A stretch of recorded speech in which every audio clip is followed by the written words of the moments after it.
Olá, sejam todos bem-vindos a esse nosso espaço Ser e Ascender e ao canal do YouTube. Sou Dalvanete, psicóloga, psicoterapeuta. Estou aqui para dar continuidade ao nosso primeiro ciclo de reflexões. E a obra escolhida para esse primeiro ciclo, A Arte de Amar, do autor Erich Fromm. Nós estamos dando também continuidade ao segundo capítulo que trata da teoria do amor. Hoje vamos concluir esse segundo capítulo abordando o alto amor e o amor por Deus. Então sejam bem-vindos, espero que vocês possam refletir conosco e que essas reflexões possam acrescentar a esse olhar maior para algo tão significativo e especial na nossa vida, que é o amor. Gente, alto amor, amor por si mesmo. Isso tem sido fonte de muito mal entendido.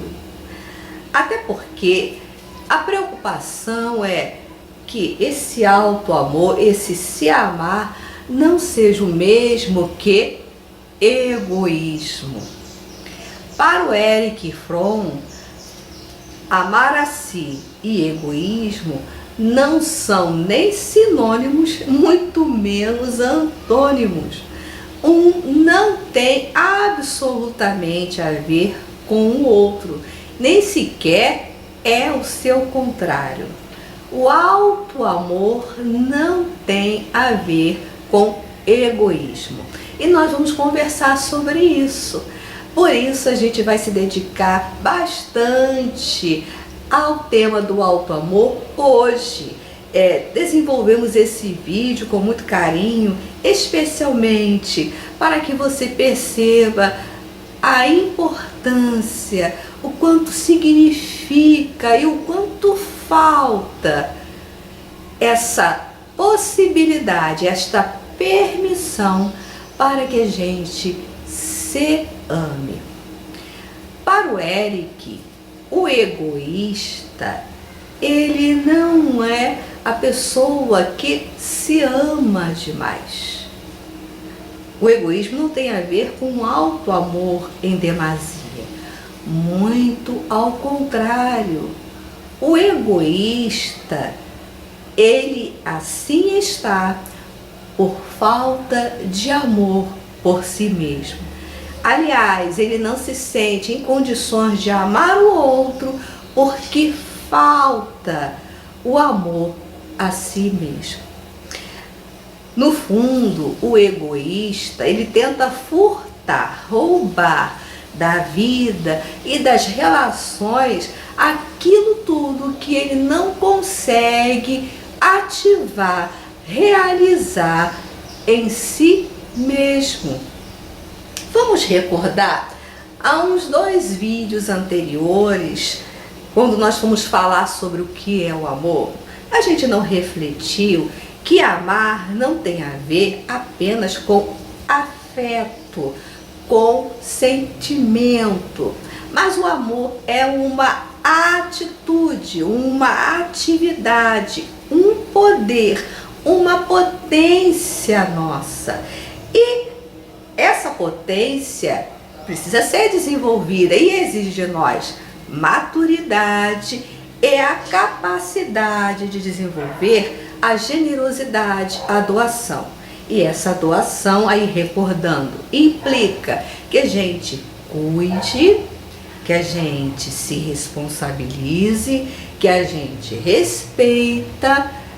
E para respeitar, para se responsabilizar e para cuidar, precisamos conhecer. Então, isso se aplica primordialmente, tudo isso se aplica primordialmente a nós mesmos.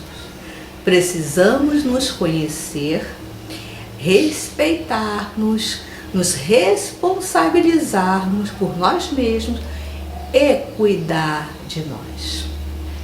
Então, aquele que não realiza não ativa esta potência, não faz todo este processo de olhar para si e de cuidar de si, não se torna capaz efetivamente de cuidar de mais ninguém. É importante frisarmos isso. A confusão que se tem, e é o que eu mais costumo escutar das pessoas, é que elas percebem que o amor tem a ver com uma abnegação. Abnegar-se é abrir mão de si em favor do outro, é tornar o bem do outro a prioridade, é negar a si em favor do outro, muitas vezes anulando-se, porque crê que isto é amor. E não, gente, nós temos que pensar nisso com muito carinho, com muito cuidado, porque esta é a segunda confusão. Então, o amor por si não é o mesmo que egoísmo, e também não é um indicativo de nossa capacidade de amar a negação de si mesmo. Isso é importante frisar e eu quero abordar isso agora com um pouquinho mais de atenção. Mas eu quero propor, antes de seguir essa reflexão, com uma visualização, uma imaginação criativa, onde você possa se localizar melhor dentro de você para refletir tudo isso que a gente está aqui propondo com essa ótica, com esse conhecimento, com essa abordagem do Erich Fromm. Então, vamos fazer o seguinte, se você quiser, tá? Imagine que você vá a um grande teatro. Imagine-se agora você dentro de um teatro. Consegue imaginar? Faz esse esforço. Ok? Agora, perceba na sua imaginação em que local você se encontra dentro deste teatro. Você está na plateia? Você está no palco? Imaginando que você se observou na plateia. Olhe para você aí nesta plateia. Como você se comporta na plateia? Olha para o seu rosto, a expressão de sua face. O que você percebe olhando para você? Parece o quê? Que você está atento, que você está disperso, que você está demonstrando satisfação, que você está com a sensação de desinteresse, de desânimo, que você está apático, ou que você está realmente presente, disposto. Como você se vê aí nessa plateia? E para você que se imaginou no palco, olhe para você neste palco. Para o seu rosto, para o seu corpo, a sua posição, se há outros com você, se você está só, perceba-se aí neste palco. O que o seu rosto está expressando a nível de sentimentos? Você se vê extremamente ativo?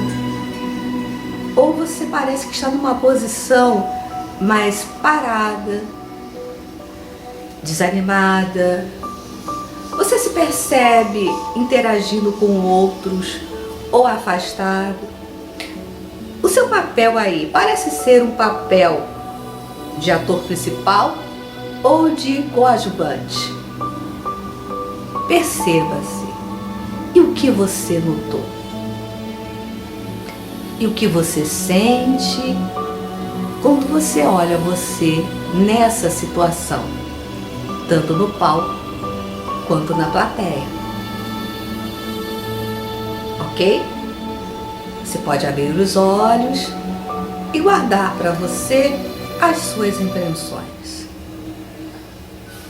O que eu estou tentando propor para você com essa visualização? Imagine que este teatro seja a vida, a sua vida e tudo que há na sua história de vida.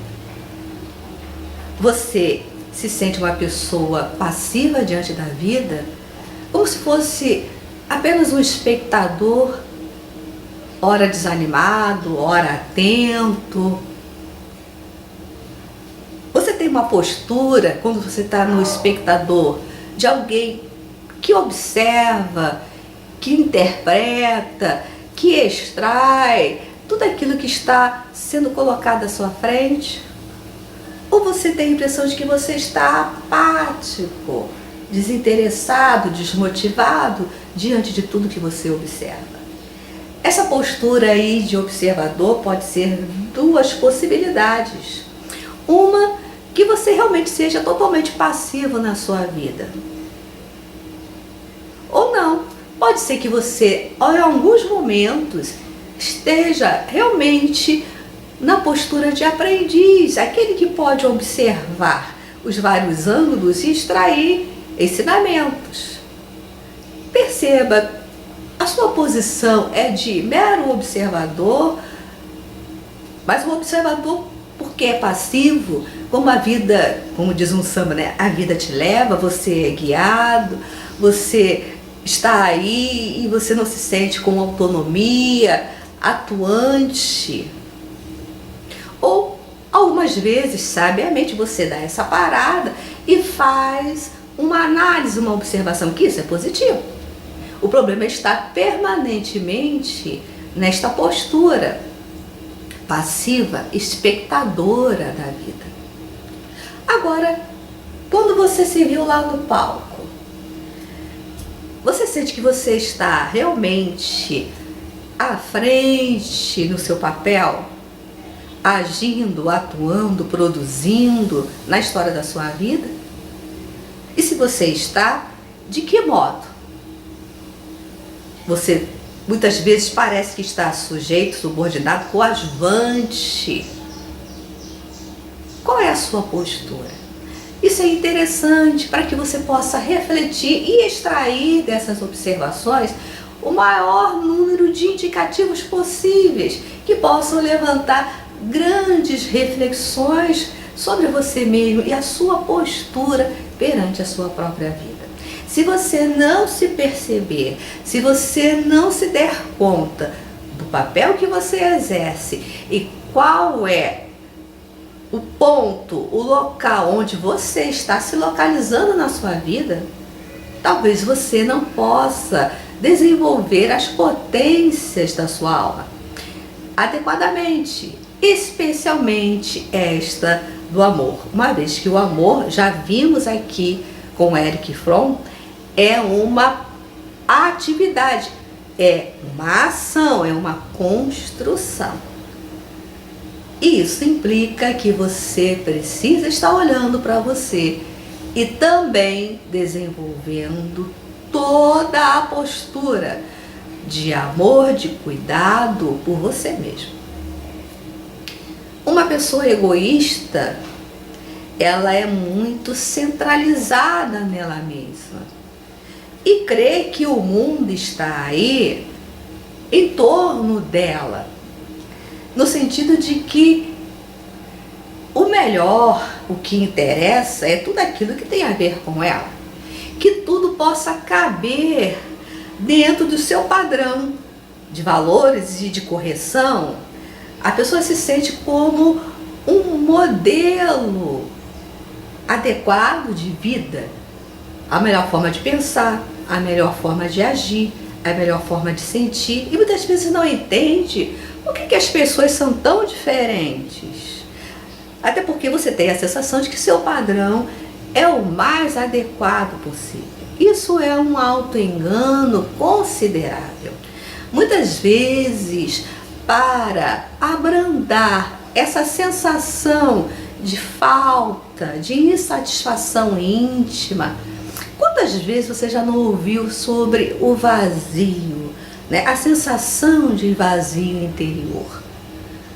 A gente tenta corrigir esse vazio com essas projeções de um eu ideal que a gente considera que nós vamos admirá-lo e que os outros também terão a mesma admiração por ele. E deixamos muitas das vezes de sermos genuínos, de perceber a nossa característica única, particular, realmente especial. Não há, gente, pessoa igual a outra, nem mesmo fisicamente. Às vezes, as aparências são meras aparências.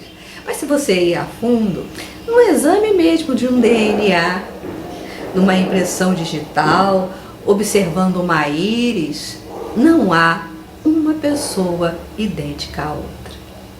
Se isso é válido para uma expressão física, imagine para a expressão da alma. Então, ser cópia é uma das fontes da nossa insatisfação. É quando a gente crê que para ser amado, a gente precisa corresponder moldes e expectativas, ocupar lugares, posturas e posições que os demais julgam ser os mais indicados e os mais apreciados. Isso vem da nossa cultura. Nós sofremos muita influência dessa nossa cultura. Já abordamos um pouquinho antes em outro vídeo e o próximo vídeo vai estar tratando mais disso com mais calma, com mais atenção. E as expectativas familiares, até porque a nossa família também sofre uma influência cultural. Isso tem um peso muito grande. Muitas vezes nós criamos, desenvolvemos uma identidade baseada nas referências externas. Aquilo que nos disseram, aquilo que pregaram sobre nós, aquilo que apontaram, aquilo que projetaram sobre nós. Muitos de nós já nascemos para dar conta de problemas de família. Há filhos que nascem para que se mantenha um casamento. Há filhos que são tratados, nutridos, para que realizem sonhos dos pais, aqueles sonhos que eles não tiveram condições, ou não foram capazes, ou não se sentiram capazes, ou não tiveram o incentivo e o apoio necessário para realizar, e aí projetamos no filho toda essa realização. Então, muitos de nós nascemos com lugares marcados, com posições sociais e pessoais quase que definidas, desenhadas. E a gente, para ter, né, a consideração, o amor e o respeito, abrimos mão de muitas das nossas inclinações, das nossas tendências, de nossas vocações. E se a gente não supera isso, desses modelos mais antigos da infância e da adolescência, vamos para um mundo adulto ainda envolvidos por essa aura, pressionados por esses deveres, e às vezes a gente não consegue reencontrar de fato com esse eu mais genuíno que somos nós. Então, como eu posso amar o desconhecido? Como eu posso dar vida a um eu que eu não encontrei claramente? Como eu posso romper com essas amarras que me prendem, que me obrigam à autoanulação? E falar em autoanulação, isso dentro de determinadas culturas, e a nossa particularmente não escapa, né, que é uma virtude, a abnegação. Vou voltar a falar desse ponto. Especialmente, um dos modelos mais abnegados que encontramos na nossa sociedade é o modelo do amor materno. A expectativa que se tem sobre o amor materno. Então, a mãe é aquela que vai dar a condição, a nutrição e muitas vezes abrir mão de seus interesses, fazer um processo de sacrifício em função de toda uma construção de uma vida de um filho. Não é que não se deva ter atenção, cuidado e dedicação a um filho, muito ao contrário. As crianças necessitam como base para o seu desenvolvimento. O problema é esta abnegação neurótica, que a gente muitas vezes encara, isso o Eric fala nesse livro, né, como uma virtude, e que não é. Então, há pessoas que se anulam, renunciam, padecem privações íntimas, acreditando que isto é amor. Mas no fundo, o que elas acabam vivenciando é algo que muitas vezes não se dá conta, algo que é sutil e que a gente tem dificuldade de perceber. Quer ver? Imagine alguém assim, e você pode conhecer, ou você mesma viver esse aspecto de extrema dedicação e abnegação. Um indicativo de que está no extremo e de que você talvez esteja numa linha totalmente oposta à verdadeira virtude é você estar constantemente na insatisfação, na ansiedade, no desânimo, na tristeza, na depressão, com uma hostilidade não reconhecida perante a vida, com a sensação de que está sendo lesada, lubrigiada, usada, abusada. Se você está aí infeliz, se você está num mal-estar porque está se dedicando tanto, então esta é uma abnegação doentia, é um sintoma. Porque como é que algo que é virtuoso e bom traz consequências tão danosas? Se traz a você mal-estar, infelicidade, você fica mais suscetível a decepções. Sabe qual é a decepção? É de perceber que as pessoas para as quais você tanto se dedica, seja lá parentes, um marido, ou filhos, ou amigos, não correspondem, nem pelo menos em consideração, reconhecimento, respeito, paciência, afeto a você. Algo que já tratamos antes e a gente está retomando porque é sempre bom estar frisando isso. Se gera em você a insatisfação, a frustração, a decepção, se você provoca um gosto amargo, provoca não, sente um gosto amargo desta desilusão, se você lá na frente se dá conta de que não houve nenhuma compensação, então esta abnegação não era necessariamente algo da virtude e do amor real. Ao contrário, muitas vezes tem a ver com esta própria centralização que a gente nega em nós mesmos, do nosso ego. Porque você está fazendo algo para receber, para ter em troca. É como se nós colocássemos uma poupança para depois receber os dividendos. Eu sei que isso, de falar, não é algo simples, mas a gente precisa tratar disso. Um outro sintoma de que você pode estar numa abnegação neurótica, ainda aqui acompanhando o Erich Fromm, é também um outro tipo de resultado. As pessoas para as quais você se dedica tanto, essas pessoas tão próximas, não demonstrarem que são pessoas mais saudáveis, mais tranquilas, mais realizadoras, mais amorosas. Reparem só, geralmente são pessoas que carregam certa ansiedade, certo desgaste, até porque elas se veem o tempo todo tendo que corresponder a expectativas. medo de falhar, de não ser considerado, de não ser reconhecido, porque viveu muitas vezes, e você não notou, sobre a pressão da cobrança, que você crê que você não fez, mas que está ali sim, implicado nesta relação. Muitas vezes também são pessoas que estão magoadas e nem podem assumir esta mágoa, porque se sentiram tantas vezes pressionadas a serem alguém que no fundo talvez elas não sejam e nem queriam ser.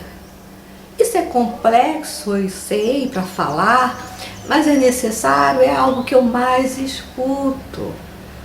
São pessoas extremamente abnegadas, lamentando os resultados, tanto em relação a elas mesmas, como elas são tratadas por aquelas que elas tanto cuidaram, quanto também quando percebe que essas pessoas não correspondem ao legado, ao modelo que foi dado, e parecem que não se desenvolveram a contento. Então, isso é importante para percebermos, ser um termômetro de como estamos sendo.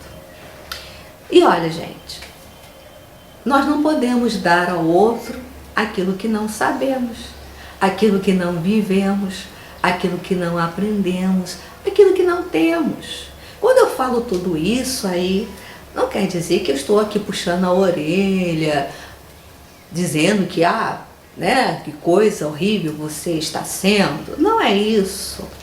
Mas é na possibilidade de a gente poder olhar por ângulos mais amplos e sair desse campo e transformar. Por que não?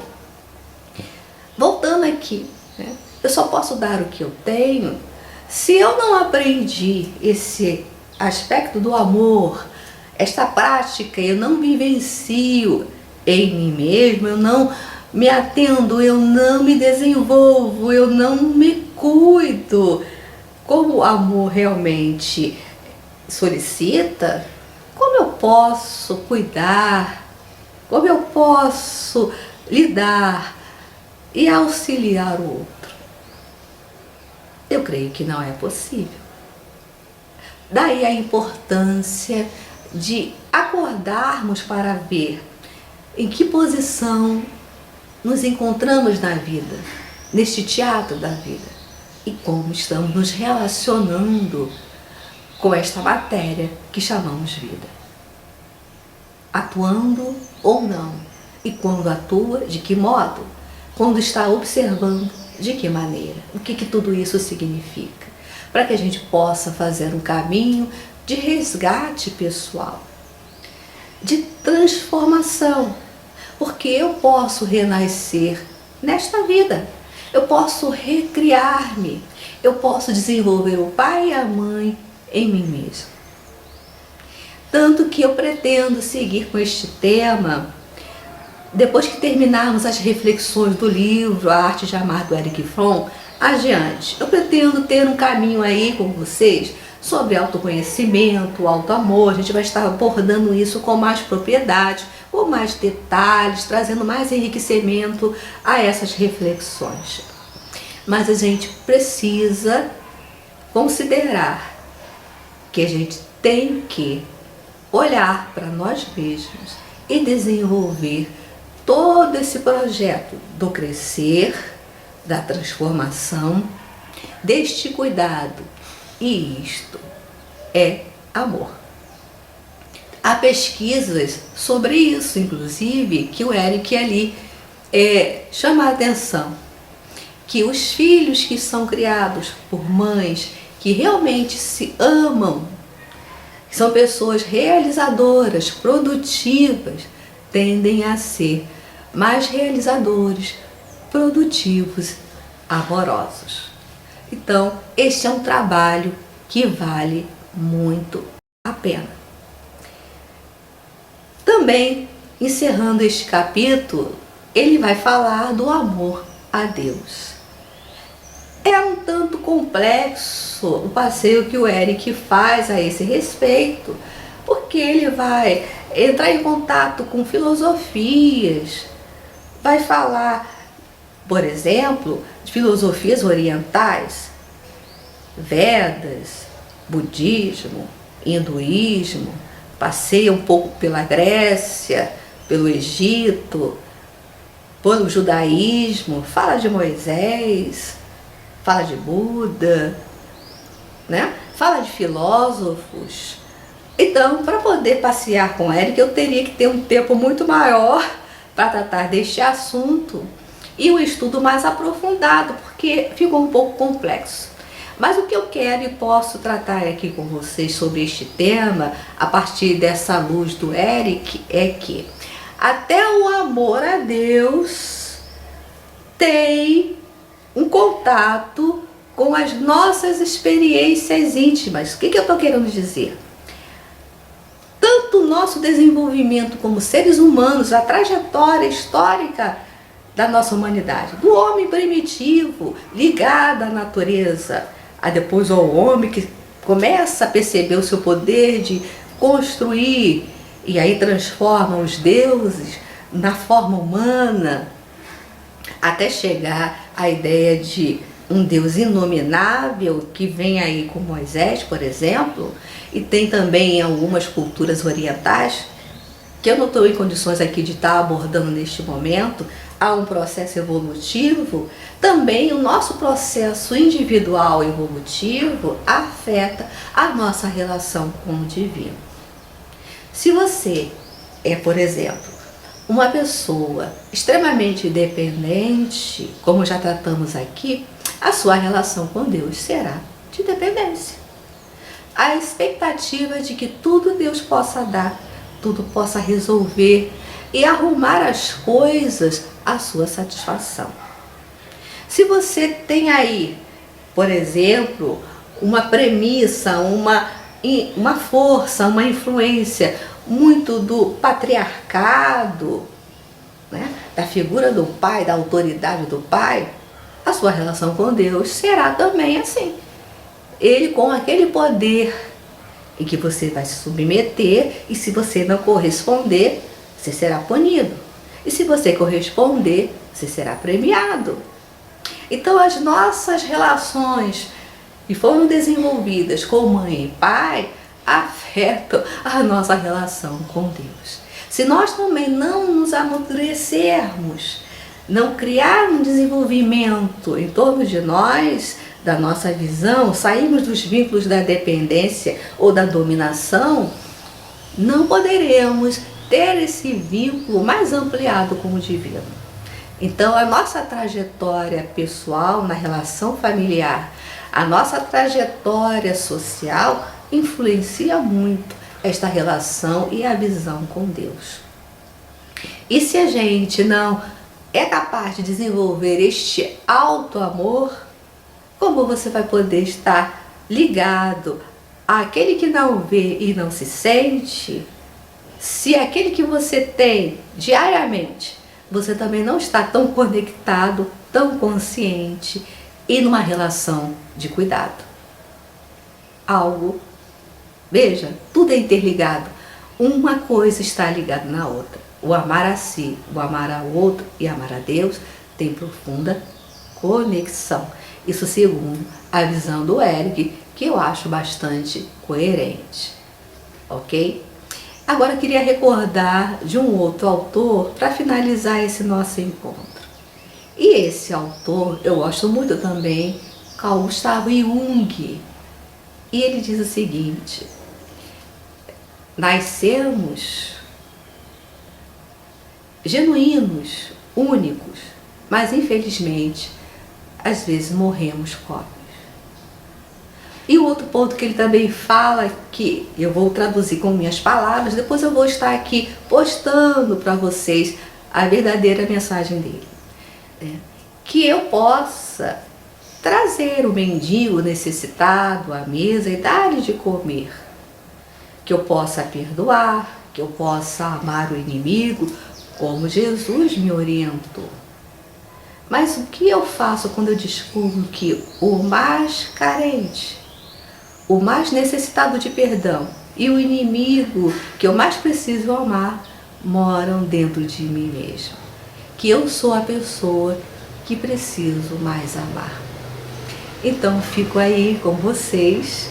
Estarei fechando este nosso primeiro momento de ciclo de reflexões com a obra do Erich Fromm, que é A Arte de Amar, talvez com apenas 1 ou 2 encontros, não mais que isso. Espero que essa jornada esteja sendo, aliás, válida a você. Se contribuiu, se você considerou interessante, dê aquele like e compartilhe o máximo que você puder, se você considera realmente que esse é um assunto que interessa a tantos outros. Se não, por favor, contribua também com a sua crítica, que ela seja construtiva e que ela seja ali colocada para que possamos crescer juntos. Agradeço a sua atenção, a você que acompanha, todo o seu interesse e apoio. Espero encontrá-lo no próximo vídeo. Um forte abraço. Até lá!